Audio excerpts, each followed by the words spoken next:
Functional circuits in the brain could be your ticket to losing weight. They involve tailoring your behavior to target specific brain circuitry.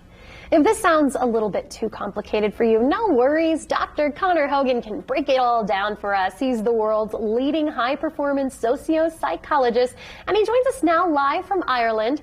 Dr. Conor, thank you so much for being here. Thank you for having me, guys. It's a pleasure. All right, so this is essentially a brain hack to help people lose weight. How does that work? Yeah, so, I mean, just like you said in the introduction, let's not make it too complicated. Let's try and break it down, because essentially when we are, one of the big pitfalls when we're actually trying to lose weight is we get busy, we're doing things, we have a busy lifestyle, and suddenly we don't prepare the right meals. We know what we should prepare from the nutritional side of things, but we don't do it, and we rush and we splurge and we eat, and, you know, suddenly we don't think. The big thing is here is mindful-based training. Now, we've heard the term mindfulness a lot over the last few years. That's really important.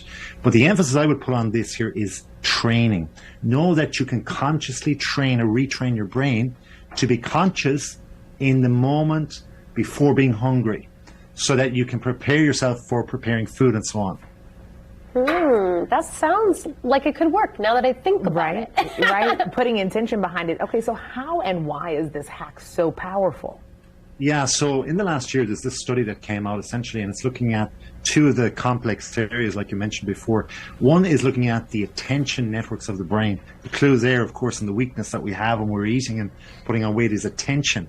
And the other one is the limbic system. Now, those two areas, simply put, attention obviously is if we're actually attentive to what we're doing, what we're choosing to eat and purchase when we're going to try and prepare food, or just, you know, splurge out and eat very quickly like a consumer in a deli and so on.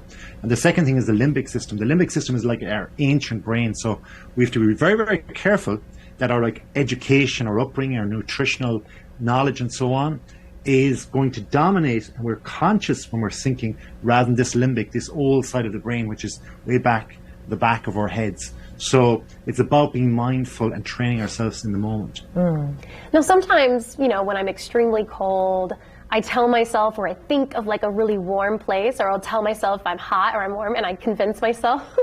Can that be true for eating as well? Could I tell myself that I'm full even if I don't necessarily feel as full? Is that part of being mindful? Yeah, I think that's a great way of doing it. In fact, every time you do that, let's take candy, right?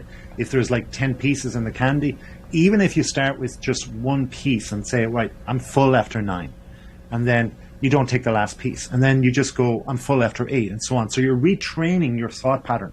The main thing here is to remember is that there's a lot of information out there about what the nutritional advice is, and Google has everything, and we all know that, and that's fantastic. But yet, obesity is rising. So that means it's up here. It's for ourselves to train ourselves to think properly. That's amazing. You know, when people think about being mindful, if you just had to give them one tip to get started, what would it be? Yeah, there's lots of different facets of actual mindful-based training. One of them is breathing. I think it's really important because it's one thing we're doing all of the time, even when we're asleep.